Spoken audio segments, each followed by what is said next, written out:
Yo, what's good, you guys? Peek out here in Singapore. As always, I'm over here reading, listening, talking to people over and over again. Just tons going on in my brain at all times, which is kind of hard for me to manage sometimes. Sometimes, I open myself up to a lot of emotions from other people, criticism, concerns, advice, the requests for advice. Like I open myself to a lot of emotions basically. And that's what I wanted to talk to you about today, the fact that we are all emotional creatures. Humans are emotional creatures. I don't know if free will came first or if emotion came first. I don't know. But the point is, we have the ability to make a choice based on our emotions.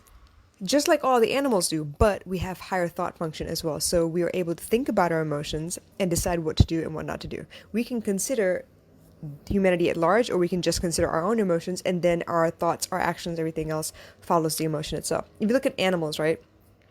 If a dog is upset, it tucks its tail between its legs and it avoids you because it does not want to feel upset. If it's angry, it's going to try and attack you most times, or even if it's scared, sometimes it will attack you in order to get rid of the immediate threat, the fear, basically, right? If it is happy, it wants to be all over you. It wants to share the happiness. It wants to just, lick you and jump all over you and enjoy run around your feet, run all over the place, just be silly. It just wants to be happy. But for us, we like to think. We feel and then we think. It's immediate reaction. We feel and then we think. But what we don't realize is the power that lies in our emotions. We feel something, our soul is trying to sell us something, and once we feel, we don't necessarily try to think about what the situation is telling us, we tend to go with the feeling. In that regard, we have the power to create or destroy in that moment. That's why I called it the force is strong. If we were to, for a moment, consider that the force is our emotions, that means we could use the force for good or for evil, correct? That means our thought processes need to be selfless, or the other extreme would be selfish. If I'm trying to preserve what I think is right, I'm going to fight everyone around me to prove that I am right. Because my entire life is built upon the fact that I am right. I am good. I am right. It does not allow for room for thoughts such as, oh, maybe I made a mistake. I should do this instead. Maybe I wasn't right. Maybe there's a different way to do it. Maybe I could learn from someone else to do it better. So with that concept in mind, just hear me out for a second. If your emotions are the force, which means the force is neither good nor evil, it's just an emotion, then your thoughts can push it one way or the other. It's why negotiators work very well, right? Not negotiators. What is that? Is it a negotiator? Police negotiators, I guess, when you have bombers with hostages and asking for ransom, or you have people on a ledge trying to end what they think is a miserable life. Negotiators come in and talk to you. And if by talking they're able to convince you that what you think is bad is not bad, or what you think is great is not that great, then does it mean that the power in your life actually lies in your thoughts? The emotions will always be there. The emotions will always be there. You cannot control your emotions. It's like trying to control the wind. It just comes and goes. That's all it's meant to do. We tend to hang on to the feeling, though, by convincing ourselves that it's really, really important. Let's think about yesterday, right? Let's think about yesterday. I bet there is one story or two, maybe, that you've repeated over and over again in your head that happened yesterday. But if you consider the 24 hours, the 60 minutes in each of those 24 hours, the 60 seconds in each minute of each hour, yesterday, there were thousands upon thousands of moments and memories that you could have repeated to yourself. But chances are, if I asked you, hey, what happened yesterday? You probably have one story you're going to tell me. One. Okay, maybe it didn't take one moment. Maybe it took a couple minutes. Maybe it took a half an hour. Maybe it played out over a couple of hours. But the point is, if I ask you in a week, how was your week last week? Chances are that one story will probably pop up again. I'm not going to lie. I'm going to tell you exactly what happened for me. Now, there are thousands of moments in between, but the one that stands out to me was the fact that I woke up happy. And then once I started looking at social media, there was a particular live video that got me back to a sad place that I had been in the day before. And I started questioning my worth and whether I was good enough and whether I was capable and whether I should even continue trying to teach emotional intelligence. Because I'm not such an expert at it that I don't get carried away by my thoughts. And I guarantee you, not even Tony Robbins is that great. It's easy to give other people advice. Look, the guy down the street will give you advice without even hearing the whole damn story. They give advice. I'm trying to give you educated information based on my life story and the things that I've been researching and the things I think would be helpful. And I'm trying to put it in practical terms for you. But for real, anybody can give you advice. But I was questioning all that I am, all that I had told myself I was, all that everyone has told me that I am because of one video. But if I really look at yesterday, there were a million moments that I should have been proud of.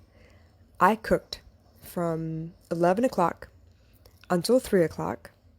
That's only 4 hours. I cooked in 4 hours. I cooked basically 21 meals. And I sang and I danced all through it. I enjoyed myself. I did it systematically. I think I was pretty good.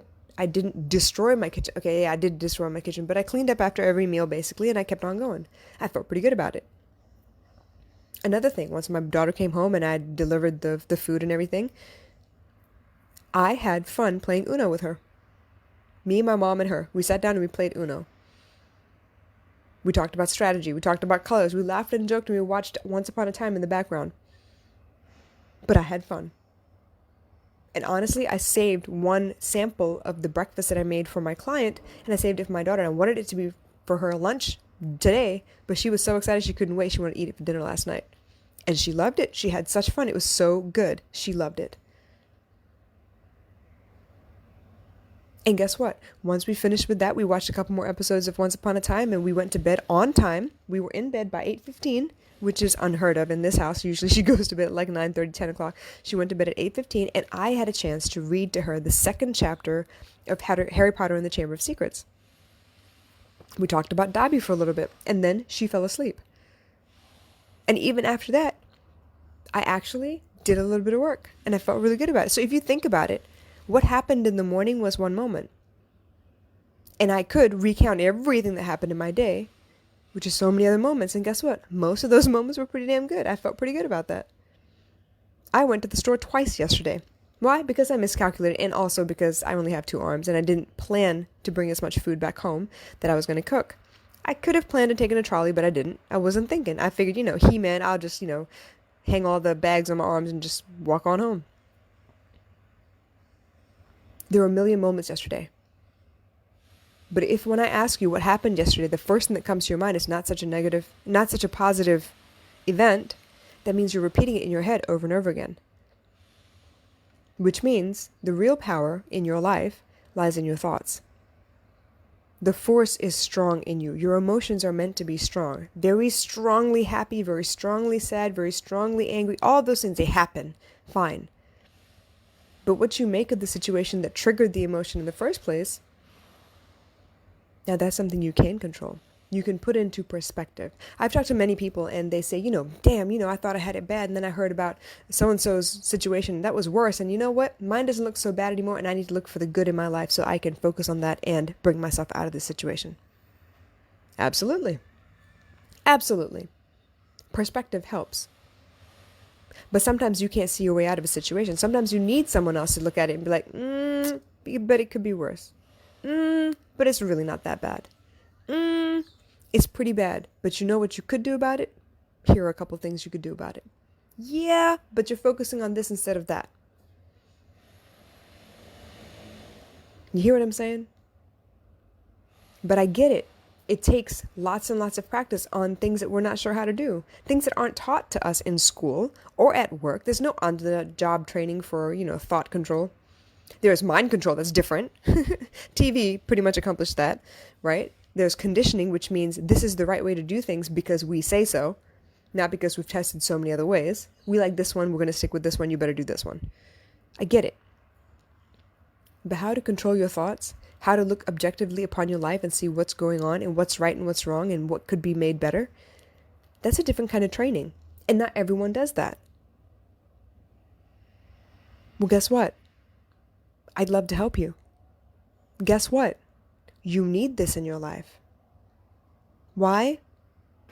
Your life gets so much simpler when you're able to take the good from the bad. When you're able to automatically see a silver lining. When you are a positive being rather than convincing yourself that you're a negative being. Because guess what? You're generally a positive being. You were born a positive. Your soul is a positive soul. It just is. So if the force is strong in you, and you know it is, that means your thoughts need to be just as strong. Which means there's strength and conditioning that needs to go into that.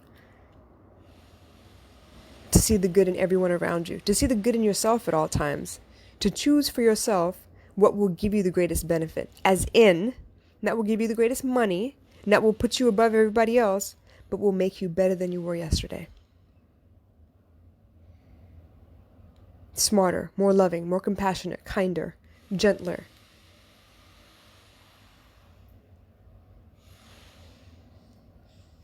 So is this something you want to commit to?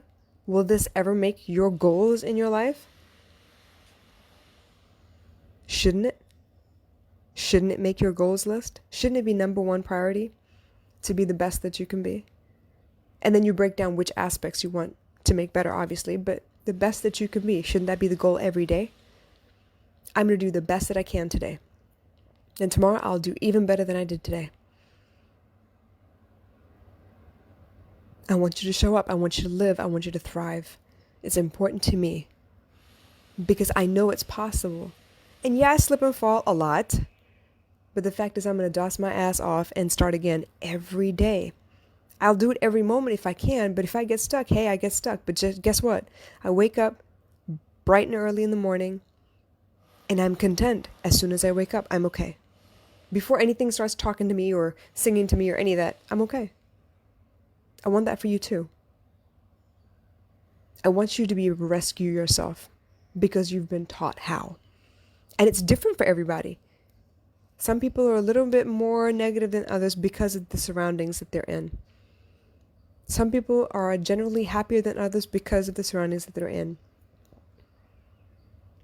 Some people may have the whole world at their fingertips and still be miserable. It depends on what you focus on. It depends on where your thoughts go. I read a quote the other day about this man who had no legs, and someone asked him, wow, how do you stay happy without your legs? And his response, hilarious by the way, his response was, how do you stay so miserable with both of yours? So I'm telling you, the force is strong. It's in your mind. Your thoughts matter. Your emotions matter first, and then your thoughts about those emotions matter. I'm here to help. Reach out, ask a question. Let's talk. This is important. I'll talk to you soon. Bye.